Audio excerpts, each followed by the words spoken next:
¿Qué más? ¿Cómo están? ¿Quién les habla? Carlos Feijó, nuestro compañero. Fernando Cámara. Y esto es Pasa la Bola Podcast. En este episodio vamos a hablar de la Champions y de todas las repercusiones que trajo esta vuelta de los octavos de final. ¿Cómo estás, Fer? ¿Todo bien? Fin de semana, mucho fútbol. Mucho fútbol durante la semana y mucho fútbol el fin de semana también. Que continúa con la previa a este episodio, porque vamos a hablar de lo que ocurrió esta semana, pero también de lo que se viene, porque Sí. el Atlético de Madrid, luego de caer eliminado con el Real Madrid, va a recibir al Barcelona en un partido que va a ser definitorio por la Liga. Recordemos que Barcelona la semana pasada no disputa el partido contra los Osasuna en Montjuïc debido al fallecimiento del jefe de médicos del Sí. Barcelona.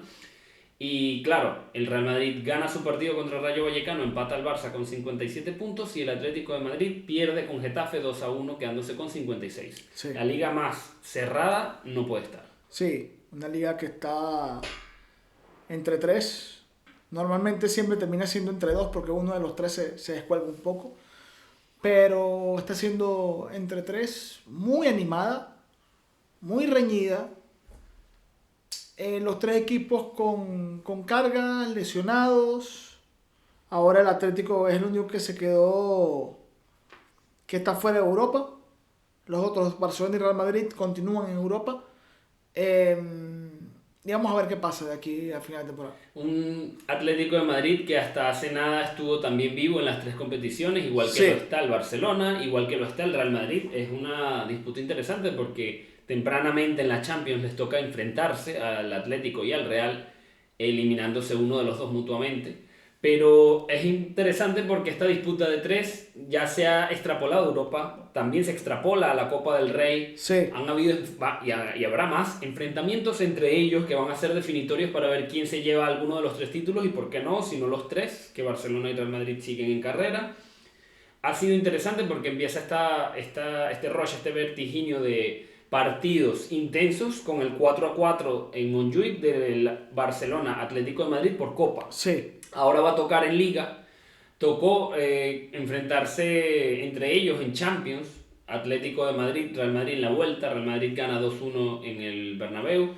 Vamos a desarrollar un poco este partido. También vamos a hablar del PSG-Liverpool, que Sí. Liverpool había ganado 1-0 en París. París ganó 1-0 en Liverpool, van a penaltis y se clasifica el Liverpool en un partido muy intenso. Otro equipo que hizo una gran primera No, vuelta. fue el PSG que clasificó. Sí, exactamente. Clasifica el PSG y es un equipo que el Liverpool hace una gran primera vuelta y luego se cae en esta Sí, fase sí, sí. definitoria.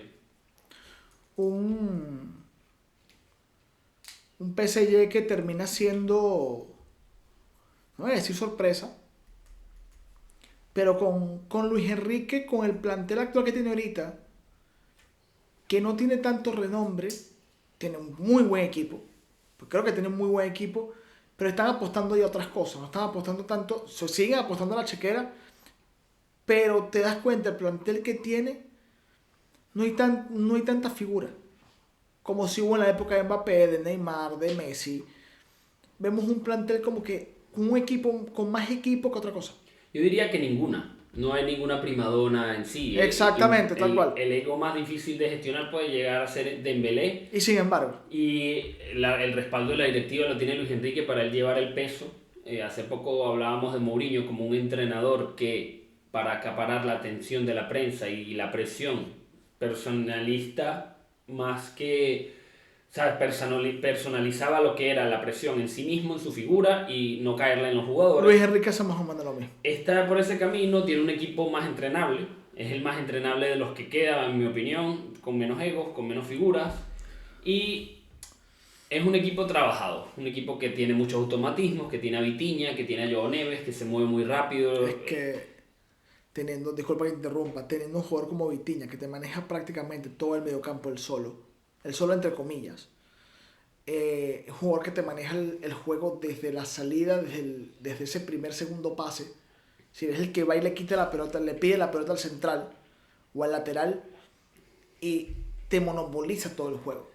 Y que es muy protagonista, sobre todo en esa línea recta del campo, porque no sale mucho del medio, pero te da pase final, te da ayudas en la recuperación del balón y te da salida de balón. Tiene mucho de Pirlo. Porque si recordamos y hacemos las comparaciones son odiosas, Xavi si te pones a ver, esta dupla Vitinha-Joao Neves, Joao Neves viene siendo esa especie de Gattuso que aparecía por todos lados, que iba y presionaba y retrocedía y acompañaba constantemente, siendo una opción de pase o siendo un jugador que chocaba y ayudaba a recuperar. Con un poquito más de técnica y de llegada para el gol. Ah, sí, obviamente, ¿no? Gattuso no era alguien conocido muy por su capacidad técnica, pero tuve un jugador como Vitinha, y en el partido contra el Liverpool, Vitinha que parece mentira, pero que tiene una capacidad de recuperación más o menos interesante. Frente al Liverpool, en el último partido de Champions, despejó 6 balones, bloqueó un disparo, dio 3 intercepciones, recuperó 5 pelotas. Un jugador que no se caracteriza por tener esa pierna fuerte, pero es un jugador que te ayuda mucho. Es decir, que se ha convertido en un jugador muy completo, porque este Vitinha no era el Vitinha del Porto. Claro, el Vitinha del Porto jugaba al lado con Mateus Uribe. No jugaba como un 5 solo, era más un mixto y jugaba con un Mateus que le ayudaba mucho a limpiar el camino. Claro, también estaríamos en un error pensar que podemos dejarlo solo en esta labor, y esto es otra virtud que ha tenido Luis Enrique a nivel táctico, de saberlo rodear, ponerle a Joao Neves para hacer ese trabajo sucio que Y a Fabián Ruiz también. Y Fabián Ruiz, que en un rol menos protagónico, más de equilibrio, ha sido fundamental para que este medio del campo sea muy bueno. Y es un equipo que juega corto, un equipo que juega muy junto, que tiene mucha circulación rápida del balón, que no juega con un 9, lo cual me parece que es una carencia. Tienen a Gonzalo Ramos y podría Luis Enrique utilizarlo más, sobre todo para destrabar partidos como el de Liverpool. Pero sabes que Luis Enrique es el típico de entrenador que si él puede jugar con un 9 que rote mucho, lo va a hacer porque es lo que más le gusta. Claro, y eso está haciendo Kvaratskhelia aquí. Más Dembélé que Kvaratskhelia, que está cayendo por banda, porque Dembélé está jugando un poco más centralizado. Sí. También hay que destacar el rol de Barcolá por izquierda, que está siendo muy bueno. Son extremos asistidores, muy veloces, ninguno es demasiado estrella. Sí. Y Nuno Méndez, que quiero hacer una mención especial, una pausa en este jugador, porque esta doble eliminatoria, secando al que era potencial mejores jugadores del momento, a Salah, fue impresionante. El ida y vuelta, la velocidad, el atacar, el defender, el anticiparse, los criterios, el doble perfil que tiene, es muy muy importante para este París, que utiliza mucho esa banda y también utiliza la de Hakimi. Son dos laterales que se proyectan, sí, y son élite en su puesto. Y eso que Nuno Méndez es un jugador que defensivamente no era tan bueno. De por sí en el Sporting siempre jugó como carlero, nunca jugó como lateral. Porque Rubén Amorín jugaba con un 3-4-2-1, un 3-4-3. Pero con Luis Enrique ha mejorado mucho en el plano defensivo. Ha mejorado muchísimo.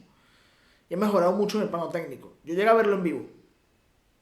Y cometí errores de perfil, cometí errores en la entrega, en el traslado. Y se le ve mucho mejor, se le ve con más confianza, se le ve un jugador más trabajado. Y yo pienso que también es un jugador más entrenable que otros. O sea, que tiene esa vocación de aprendizaje, y Luis Enrique, vocación de profesor.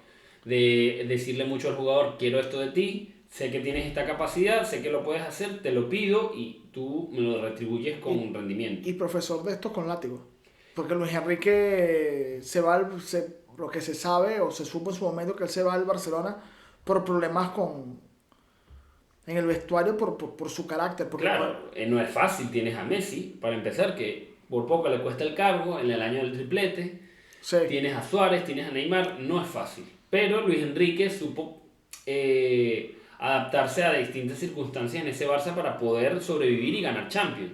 En este PSG me parece que, si bien él tiene ese carácter, no está teniendo la necesidad de imponerse, porque ya con que sean obedientes ya ven resultados, y no empezó de la mejor forma. Recordemos que hay 2 tramos en la temporada: está los primeros 6 meses, sí, que es la fase de grupos, la liga y tal, y luego está el tramo decisivo de la temporada, sí, que el París, estando en la liga francesa, tiene un poco más de margen para gestionar jugadores y llegar bien a la etapa decisiva. ¿Qué es lo que ocurre con Liverpool? Al contrario, Liverpool hace una primera vuelta excelente, que le da un colchón de puntos brutal para llegar a lo que es la etapa decisiva de la temporada, con 15 puntos a falta de un partido por disputarse del Arsenal de ventaja, y ya tiene la liga resuelta. Pero ahí es donde vemos los fallos de Slot, que no supo gestionar la plantilla. Vemos un Gravenberch que ya está por los 3.400 minutos en esta altura de la temporada no lo rota, lo utiliza de pivote. Sí. No ha querido explorar con Endo, no ha querido explorar tampoco con McAllister, que podría ser una opción para que descanse Gravenberch. Ha habido partidos en donde incluso ha sido central, cuando Gravenberch es 10, venía de ser 10 en Holanda, bajó a ser 8 en el Bayern y ya pasa a ser 5 en el Liverpool. Uno de los puntos en donde podemos destacar que Slot tampoco le gusta utilizar un 9 puro. Lo entendemos que Darwin no es el delantero más definidor del mundo, pero lo utiliza poco, lo utiliza Luis Díaz de 9. Sí. Eso es una variante táctica para poder utilizar a Gakpo por izquierda de vez en cuando. El Liverpool, que fue la opción opuesta de lo que fue en la ida, que fue dominado totalmente por el París y gana el partido. Aquí fue al revés, aquí el Liverpool propuso más, fue mucho más ofensivo en casa, trató de buscarlo más, pero comete un error con Konaté, que ya en el gol del París Alisson tenía controlado el balón, Konaté lo desvía y Dembélé aprovecha el error. Sí. Producto también de la presión y del error forzado que causó el París con su presión y de creer, porque ya Luis Enrique había dicho, en la vuelta clasificamos y lo hizo. Pienso que el Liverpool llega a la etapa decisiva de la temporada, sobre todo para los mata-mata, que son los enfrentamientos de Champions, cansado. Una plantilla que rota poco o nada en algunas posiciones del campo, porque siento que en otras sí rota más. Sí. Los extremos suelen rotar un poco más, excepto Salah. Incluso Salah rotó más, me parece, que Gravenberch. Los laterales los ha rotado, los delanteros los ha rotado, pero ha sido por temas de rendimiento. No llega fresca la plantilla a Champions y ya sabe que no la va a ganar. Probablemente una de las prioridades del Liverpool era la Premier, porque Champions sabemos que la pueden ganar. Sí. Pero es uno de los factores diferenciales. Estos equipos que estuvieron en 16avos de esta nueva Champions, de este nuevo formato, por decirlo así, están 4 de 8 dando el paso adelante en esta fase. Un Liverpool que ahora prácticamente ya tiene el camino libre para ganar la Liga. O sea, está completamente descolgado. Ya son 15 puntos de diferencia. Déjame corroborar esa información, pero ya son... Con un partido menos del Arsenal. Son 15 puntos de diferencia con un partido menos. Si Arsenal derrota al Chelsea este fin de semana, se pone a 12. Pero igualmente es un colchón importante, teniendo en cuenta que ya no va a jugar Champions. Entonces, ¿qué pasa? Es que te pones a ver el Liverpool en esa posición del medio campo, es decir, la primera línea de mediocampistas, fuera de Gravenberch y McAllister, tiene a Endo, Curtis Jones, que es más un enganche que un... Que no te da tanta garantía de nivel defensivo. No te da tanta garantía de nivel defensivo. Y después de ahí no tiene muchas más opciones. Tiene un mediocampo con pocas rotaciones. Tiene un mediocampo con pocas rotaciones que hasta ahora le ha rendido. Pero hoy, fuera de Endo, es decir, este es un plantel pensado para jugar con un 4-3-3 y Arne Slot lo cambió para un 4-2-3-1. Es decir, no tiene casi contenciones. Es decir, McAllister termina jugando ahí la temporada pasada.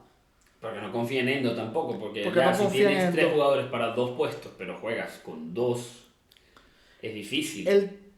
El tema al que voy es, si no hay club como el Liverpool, si esto no estamos hablando que es el Villarreal, que para poder fichar tiene que vender. No, Liverpool es un equipo que tiene fondo. También intentó varios años consecutivos fichar. Recordemos que cuando el Madrid ficha a Camavinga, Liverpool está en esa conversación. Sí, sí. Cuando el Madrid ficha a Tchouaméni, Liverpool está en esa conversación. Que el no fichaje de Mbappé hace que estos jugadores recalen en el Real Madrid, que ya tenía Casemiro y cubre muy bien el relevo de esa posición.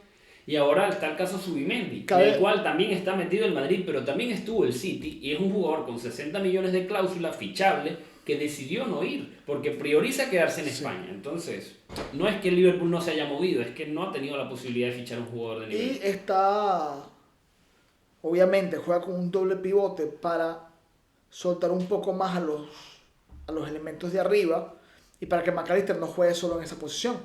¿Qué pasa? McAllister y Gravenberch se ven sacrificados en un puesto donde sí saben jugar, porque tienen el oficio táctico, pero no son tipos de pierna fuerte. Yo diría que McAllister más sufre menos que Gravenberch allí, pero siente más la posición. Con Argentina en el Mundial lo vimos bastante bien. Sí.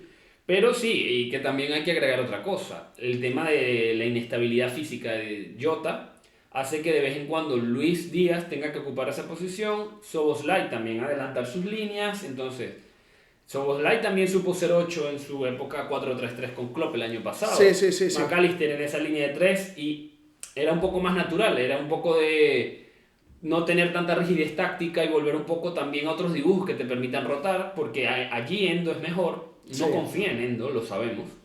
Pero bueno, es una de las causas, ¿no? No vamos a quedarnos tampoco tanto en ese tema. Liverpool pierde porque básicamente no es capaz tampoco de hacer un gol al París, llega a la tanda de penaltis, Darwin Núñez lo falla, y bueno, un gran tanda de penaltis de Donnarumma, un portero denostado por sus constantes errores de concentración en los partidos desde hace unos años para acá, pero fue la estrella de este partido y básicamente el Liverpool se queda en octavos de Champions contra un equipo que tuvo que jugar 16avos y que no hizo la mejor primera ronda, eliminando al mejor equipo de la primera ronda que fue el Liverpool. Sí, también también estamos hablando del Paris Saint-Germain. Estamos hablando de un equipo que... Claro, es un poco la suerte y el sorteo que también pudo haberle caído Benfica al Liverpool y pudo haberle caído PSG al Barcelona, que también fue el segundo mejor equipo de la fase de grupos y que claro, los equipos que estuvieron peor tenían la posibilidad. Lo mismo pasa en el Atlético de Madrid, Real Madrid. Sí. Real Madrid que no clasifica directo a octavos, Atlético de Madrid sí hace una mucho mejor fase de grupos, un equipo que tuvo rotación, un tipo que aún así llegó mejor que el Real Madrid, me parece, a la vuelta, gana más duelos, tiene mejor físico, tiene más cambios, el Real Madrid llega justo, muchos jugadores tocados, un pésimo juego del Real Madrid en el Metropolitano que arranca perdiendo en el segundo 36 con un gol de Gallagher. Con un gol de Camerino, pero la defensa estaba durmiendo. Exacto. Y que es un Atlético de Madrid al que coincidimos en el que le falta un poco de ambición de ir a buscar el segundo, de ir a matar la eliminatoria. Dejas vivo el Real Madrid en Champions y más o menos ya sabes lo que puede llegar a ocurrir, ya no sería la primera vez, y el Atlético, sobre todo el Cholo con su disposición táctica, esperar los cambios a la prórroga, es como celebrando que iba a la prórroga, era como su plan, pero no tenía mucho sentido que lo fuese teniendo ventaja. Marcas un gol al primer minuto y lo que hace el resto del partido es encerrarte. Es decir, un Madrid que viene mal, un Madrid que lo agarras despistado por completo, que lo agarras completamente despistado, un equipo con lesiones importantes, jugando Luka Modric con casi 40 años, sabiendo que Luka al 65, 60, 70 va a salir porque es que no tiene el fondo físico ya a esta altura de su carrera. Un cambio del que vamos a hablar porque Camavinga entró muy bien, fue de los mejores del equipo, ganando duelos, conducciones largas, un equipo que no tenía físico para tanto ida y vuelta. Camavinga ni siquiera necesita tantos pases para poder colocar al equipo en posición de ataque, solo con una conducción ya lo lograba. También un medio del campo que luego se ocupa por Fede Valverde, luego que sale Tchouaméni, que entra Lucas Vázquez, que también se organiza un poco desde la conducción de Valverde, que no es un equipo que ensalce tantos pases, todo lo contrario del Atlético, que en esas zonas del campo tuvo más dominio, pero no atacó tanto al Real Madrid. Si ves los toques en el último tercio del campo, el Real Madrid tuvo muchos más que el Atlético, entrando en una condición física peor. Un Atlético que pudo atreverse a más, y como siempre el Atlético de Madrid no se atreve. Yo siempre digo esto y hay amigos conocidos que se han molestado conmigo, pero para mí el Atlético de Madrid es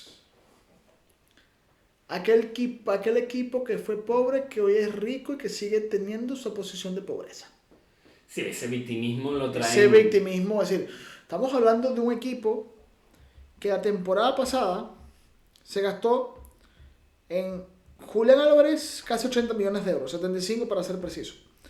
Se gastó en Gallagher, se ha gastado 42 millones de euros.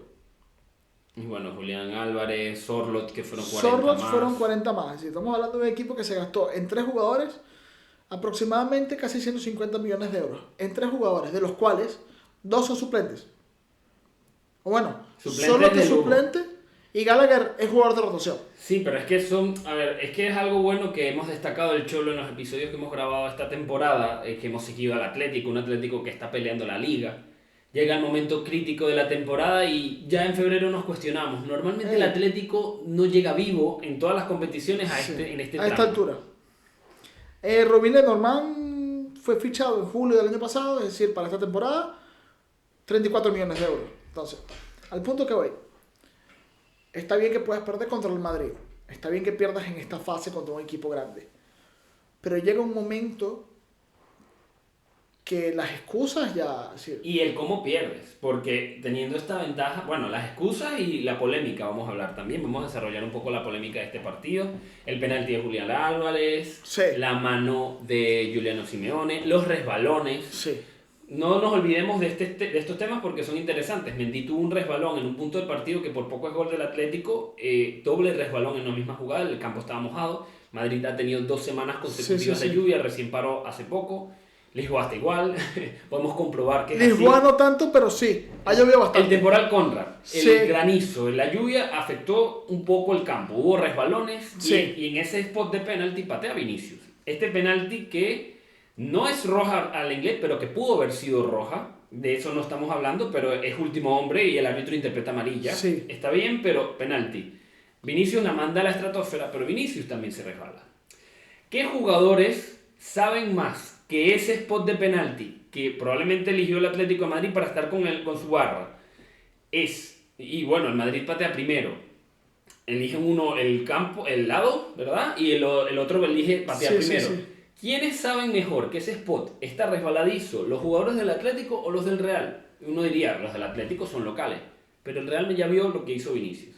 No es normal, Vinicius no suele, cuando falla penaltis, no suele fallarlos de esa forma. Suele fallarlos que se los tapa el portero o algo. Sí. No. Estamos viendo que Vinicius está siendo, como siempre, provocado un poco por la afición del Atlético. Está un poco picado, quería hacer el gol para irselos a celebrar. Y lo falla, la grada se le viene encima y ese momento es un envión de ánimo para el Atlético de Madrid matar la eliminatoria. Eso era lo que parecía.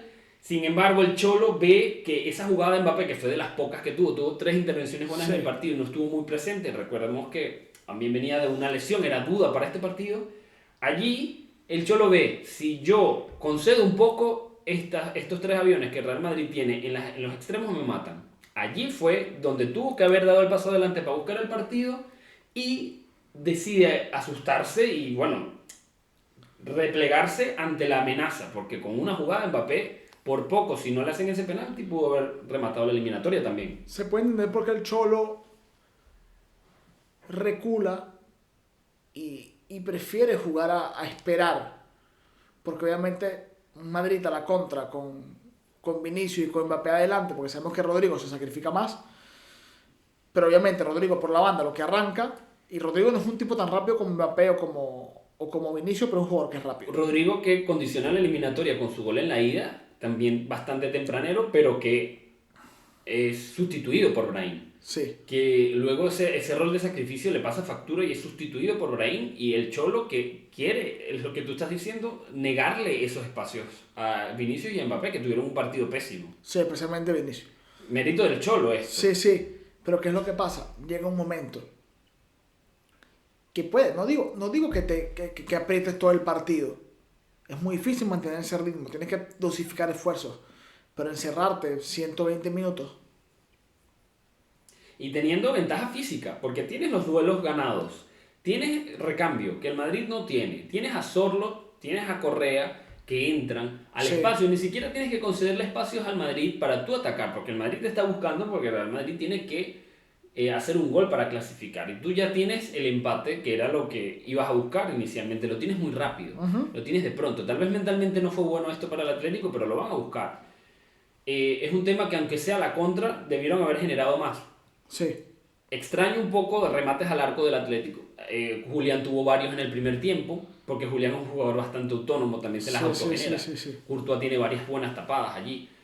Pero sí, Courtois fue muy importante. Un Griezmann ausente, un equipo poco implicado en labores ofensivas. Claro, es que Griezmann no es el jugador de antaño, aquel jugador Corlón. Griezmann hoy es un jugador que maneja más los tiempos. Y es otro tipo de jugador, y el Cholo también le maneja los minutos a Griezmann. Lo que pasa es que, claro, para que llegue un partido como este, fresco es difícil. Vienes de perder con Getafe, la Liga la tienes allí. ¿Qué puedes ganar? Liga o Champions. Tienes la Copa también. Ya llega un punto en donde ya no puedes rotarlo más. Si lo pones, vas a jugar lo que va a poder jugar. No, y que por lo menos el caso de Correa. Correa ya no... Correa te da otras cosas diferentes a las que te da Griezmann. Correa más un tipo correlón, tiene el espacio de ser más rápido, de entrar y salir. No es un Griezmann que Griezmann te va a pedir la pelota para manejar el partido. Que se convirtió en ese tipo de jugador, porque Griezmann tampoco era así. Sí. Griezmann es un tipo más sigue encarando, pero ya es un jugador que levanta más la cara. Y ya lo vimos en el Mundial de 2022, que es más mediocampista, más pasador. Sí. Se nutre mucho de un delantero rápido como Julián o como Correa, que le marquen diagonales. Metes a Sorloth, que es bueno al espacio, pero es incluso mejor sin espacios, Sí. atacando el área. Un Real Madrid que tiene a Rüdiger en una pierna y Asensio, que es un canterano, pudo haber sacado tal vez un poco más de provecho de eso. Sí. Hablamos de lloros, hablamos de polémica, hablamos de victimismo y hubo polémicas durante el partido. Hubo una mano de Giuliano Simeone que no es sancionada después de un centro de Vinicius, que está separada la mano del cuerpo. ¿A ti qué te pareció? Es ese tipo de jugadas que quedan en interpretación del árbitro. Queda en interpretación del árbitro, pero es una mano separada Sí, del sí, cuerpo sí, sí. con una mano. distancia bastante pronunciada. Luego hay una disputa en la cual Rodrigo cae en el área, puede ser un penaltito, puede no ser pitada. Estas jugadas en Champions han venido siendo pitadas, sobre todo en fase de grupos. Yo creo que es ese tipo de jugadas que si el árbitro no lo es 100% claro, no la va a pitar a favor. Que no pasa nada porque tampoco tenemos un halo de sospecha con los árbitros de la Champions. Han hecho buenos arbitrajes en todas estas fases. Sí. También está esta jugada con Brahim, en la cual el propio Correa lo desplaza dentro del área. Un empujón. Brahim tiene el balón claramente controlado. Un contacto abajo. El árbitro no lo considera. Real Madrid tampoco hace mayor énfasis en esto. Sí. Y luego vamos a la gran polémica, que no solemos ser el programa que más ensarce la polémica, pero la gran polémica del penalti de Julián. ¿A ti qué te pareció, Fernando? Que toca la pelota 2 veces. Simple como eso. Bueno, hay un gran revuelo por esto, no es una jugada muy habitual, hay que destacar esto. La UEFA tiene un árbitro en el VAR encargado de dos cosas en la tanda de penaltis. Una, ver que el portero no se adelante, Sí. y la otra, ver que el jugador no toque 2 veces el balón antes de patear, ¿no? Porque si no, la desventaja para el portero sería superior. Es el spot donde Vinicius se resbala. Vemos que ningún jugador del Real Madrid se resbala al patear. Sí. Lucas falla, pero Lucas falla porque están lanzando al mismo lado, que es el lado que menos le gusta a Oblak. Sí, sí. Ya hemos visto que en la final de 2016, Real Madrid-Atlético, Oblak se lanza siempre al mismo lado y el Real Madrid lanza al otro. Sí. El lado de seguridad de Oblak es el derecho y al izquierdo nunca va. Entonces todos los jugadores están yendo allí y Lucas se equivoca. Pero ninguno se resbala. Vinicius se resbala, manda el balón fuera, no hay polémica por esto.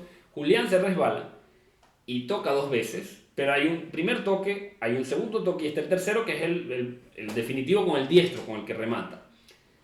Esta jugada no fue muy bien transmitida a nivel de medios porque mucha gente celebró, luego Sí. ¿qué pasó? Luego el árbitro la anula.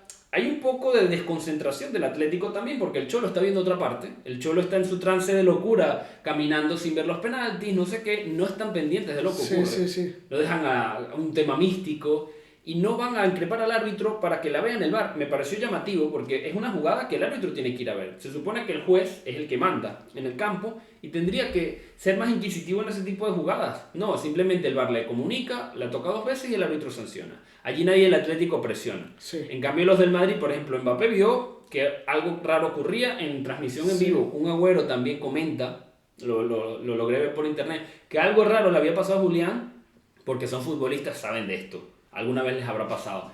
El spot de penalti no estaba bien y Julián se resbala. Es un error, está bien sancionado. Luego, a la 1 de la mañana del día siguiente, UEFA publica imágenes más claras, Sí. porque la imagen inicial le genera dudas a todo el mundo. O sea, no hay ningún tipo de problema con eso. Pero luego queda claro que sí, que la jugada fue bien sancionada. Y ahora, reacción del Cholo. Esa parte te la dejo totalmente a ti, Fer. Respira profundo que viene... Ganas 30 millones de euros. Eres el mejor técnico pagado del mundo. Viven en un country. No, ni siquiera eso, porque él lo patea. Cualquier jugador se puede resbalar y me puedo acordar en No me acuerdo ya si a esta altura fue una Eurocopa o un Mundial donde Rui Costa y David Beckham.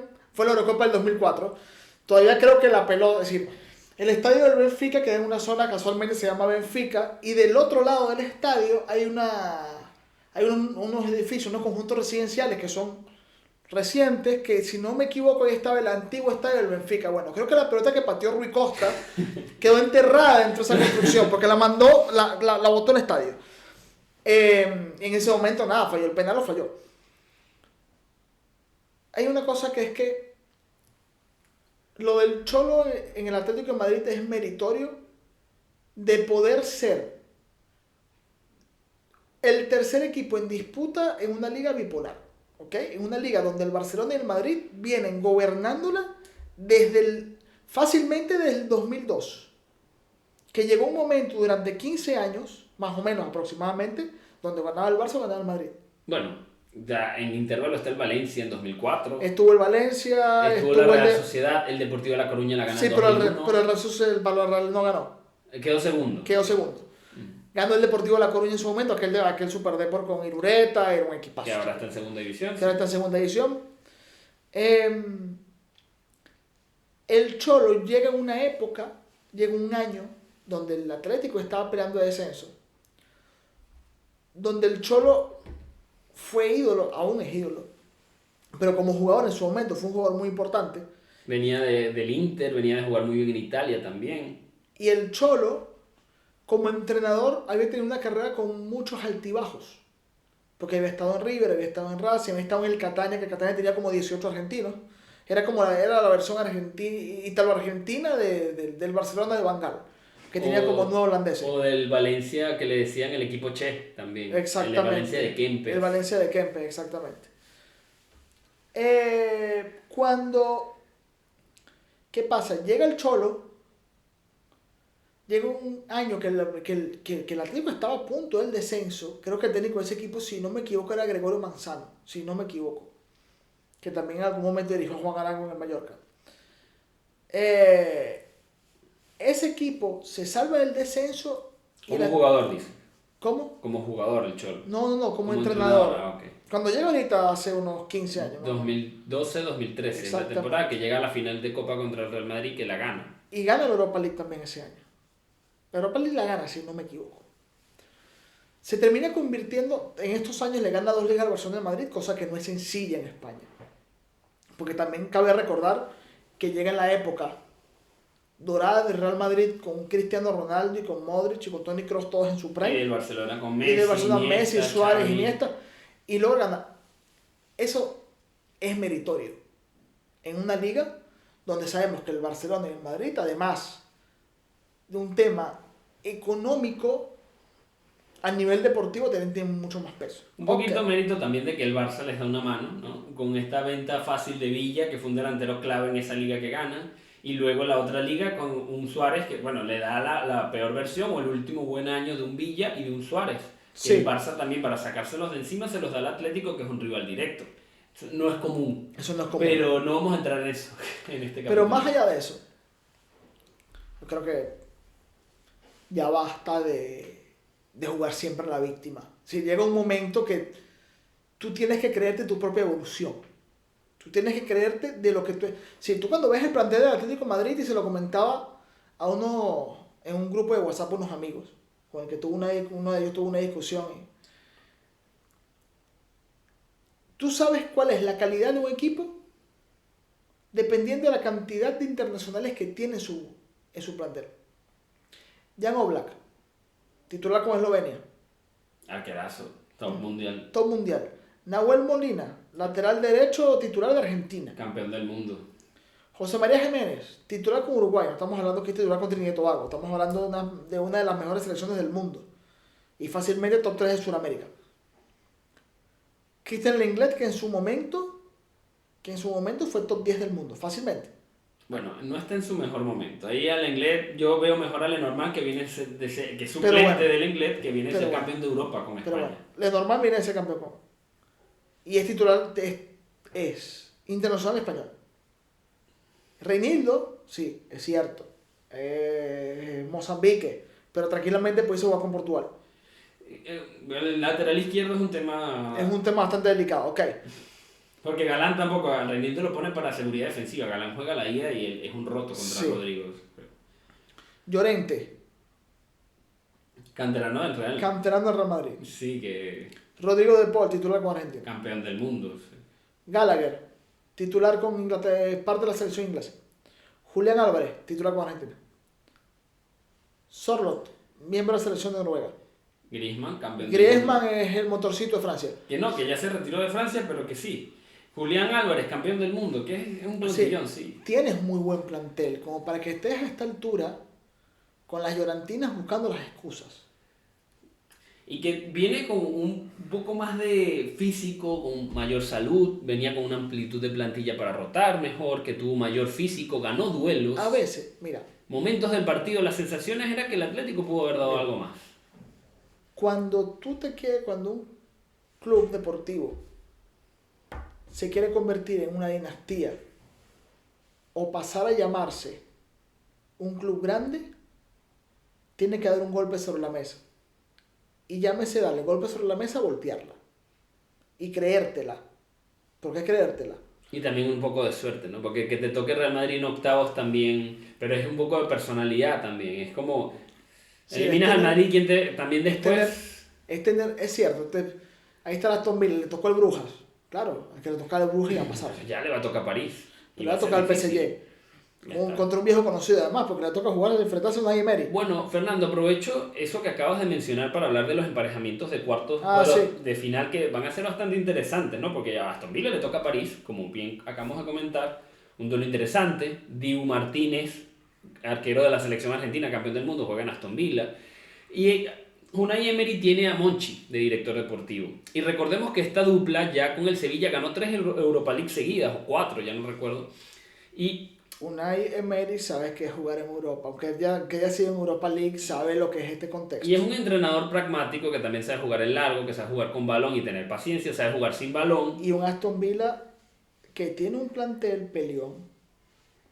Un equipo que va a lo que Si lo que tú dijiste, Emery es un técnico pragmático que no le importa un día tener la pelota y no le importa un día deshacerse de ella. Otra cosa, hablando de Monchi, porque me parece bastante interesante, se lo escuchaba a Vizcayart en una de sus intervenciones, Pablo Vizcayart, que Aston Villa tiene a Monchi con Emery y es un jugador, o sea, es un director deportivo, perdón, que está fichando jugadores cracks en plan de reivindicación.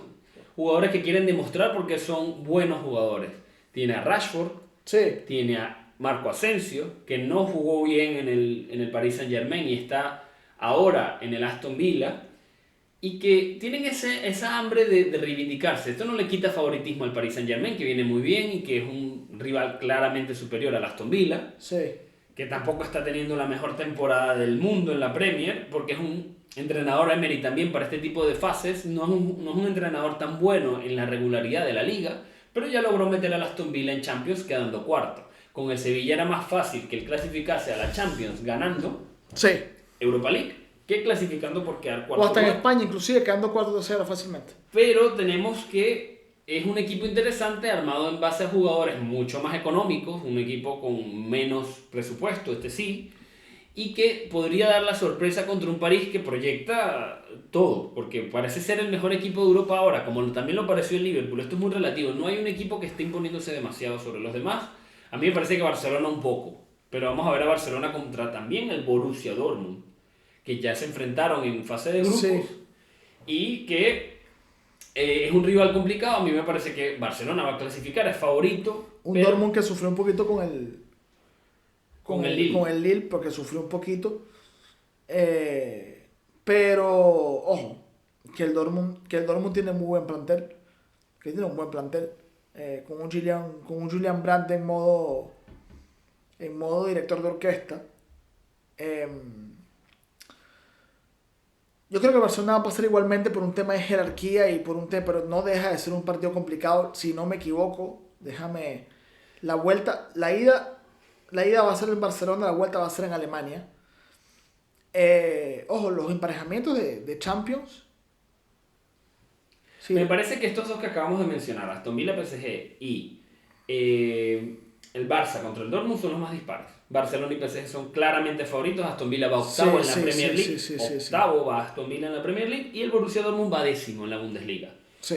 No es el año. Un Dortmund que ha sido muy irregular además. Irregulares, no es el año. Tienen buenos jugadores, pero tampoco tienen un plantillón. Y No. tampoco están siendo regulares esta temporada. No va a ser así en los otros dos emparejamientos. Sí, un Bayern Inter que... Si yo fuese director deportivo de un club grande en Europa, que no sea el Inter de Milán, me hiciera falta buscar un entrenador, yo pensara en Simone Inzaghi. Y Bayern, que no nos convence Company, lo hemos dicho en múltiples ocasiones en este programa, pero que con todas es muy superior a un Bayern Leverkusen que el año pasado le pasó por encima al Bayern Múnich. Ya tiene 8 puntos de ventaja en Liga. Lo eliminó en Champions y Sí. viene con mucha confianza, sigue teniendo a Harry Kane, sigue teniendo a Musiala, a Leroy Sané, tiene un buen equipo. Le pasó por encima al Leverkusen. Y son campeones de sus ligas. Bueno, el año pasado no, pero Bayern es un equipo que ganó 10 ligas, casi 11 10, de 12, sí. una cosa así. Entonces es un enfrentamiento fuerte que va a ser un semifinalista candidato al ganar el título, el que salga de aquí, porque luego tenemos Arsenal contra Real Madrid, un Real Madrid que ya hemos hablado bastante, ya sabemos en la condición que llega, Ceballos es duda, no se sabe si va a apurar para llegar contra el Arsenal, porque ya Tchouaméni y Modric tuvieron amarilla, no van a jugar el partido de ida.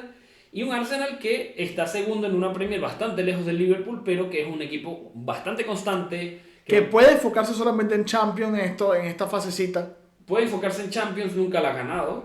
Y es un equipo con un gran entrenador como Mikel Arteta que tiene diversos planes también. Otro entrenador español de esta generación muy bueno, que sabe jugar con el balón cuando tiene a Odegaard, y si no tiene a Odegaard también sabe replegarse y defender. No, inclusive con Odegaard lo he visto replegarse más una vez porque, claro, cuando él pone a Declan Rice, no de 5, sino de 8. Lo hablamos en nuestro especial del Arsenal, que también recomendamos que vayan a ver. Le da más libertad a Odegaard. Odegaard juega un poco más suelto, obviamente tirado más por la derecha, porque es donde se siente más cómodo, maneja el juego desde ahí. Pero tiene un Rice, si juega el Rice de 8, es decir, de interior, termina dando más equilibrio. Entonces, ¿qué pasa? Un Arsenal que tiene muchos recursos, un Arsenal que lo que le hace falta es un 9. Que hablando de 9 y de delanteros, llega sin Havertz, sin Gabriel Jesús y sin Martinelli, con Saka de duda. Que no es poca cosa, son los hombres gol de este equipo. Está jugando contra Osari y con Nawaneri en el 9. Estamos en un punto de la temporada donde empiezan a pesar las piernas, donde empiezan a pesar las lesiones, donde empiezan a pesar los minutos. Y la jerarquía, saber jugar este tipo de competición, este tipo de instancias. Estamos en cuartos de final. Ya el Arsenal estuvo contra Bayern de Múnich siendo superior el año pasado y quedando eliminado. Y aquí nos damos cuenta que empiezan a pesar las piernas. Y que bueno, esto que dices es muy pertinente porque ¿cuál es la dupla de centrales del Arsenal? Gabriel Magalhães con Saliba. Saliba probablemente es el mejor central del mundo actualmente y Gabriel Magalhães hace buena dupla con él. Pero fue por errores propios de Gabriel Magalhães que quedan eliminados contra el Bayern el año pasado. Entonces es un tema de concentración, de mentalidad, de saber estar, conocer la fase. El Arsenal le pasa algo a este Arsenal, no estoy hablando del Arsenal de Wenger al inicio de ciclo, vamos a hablar del inicio de siglo, años 2000, años 2001. Un Arsenal que mandaba con el United en Liga antes de la erupción de Roman Abramovich en el Chelsea. Al Arsenal le pasa algo parecido a lo que le pasa al Atlético. Es dar el golpe sobre la mesa, voltearla y creérsela. Porque tú ves un plantel como el del Arsenal, tampoco tiene mucho que envidiarle a cualquier equipo de Europa. Así es. Y bueno, así ha quedado nuestro episodio, una buena previa de la Champions. Viene una jornada de liga bastante fuerte, viene un Villarreal, Real Madrid y un Atlético de Madrid-Barcelona bastante fuertes este finde, que van a estar condicionados mucho por la fecha de Champions. Real Madrid va a tener poco descanso, probablemente hacer muchas rotaciones, pese a que tiene la liga allí. Va a ser un partido complicado, va a ser un partido que tal vez pueda aprovechar del resultado que saque Atlético de Madrid y Barcelona. Tal vez un empate sea lo que más le sirva, tal vez una victoria del Atlético. Realmente es bastante relativo, casi cualquier resultado favorece si el Real Madrid gana, pero con las lesiones que traes, lo que acabas de decir, va a ser un poco complejo ese panorama. Tenemos esa jornada de liga interesante para luego la fecha FIFA, que está a la vuelta de la esquina. Vamos a estar hablando de esto, también vamos a estar hablando de la Vinotinto. Estén atentos al contenido del canal, de nuestras redes sociales, que también las vamos a agregar a lo que es la parte de abajo del video. Síganos en Twitter, síganos en Instagram, @pasalabola. Y muchas gracias por acompañarnos. Pasen la bola. Un saludo, abrazo.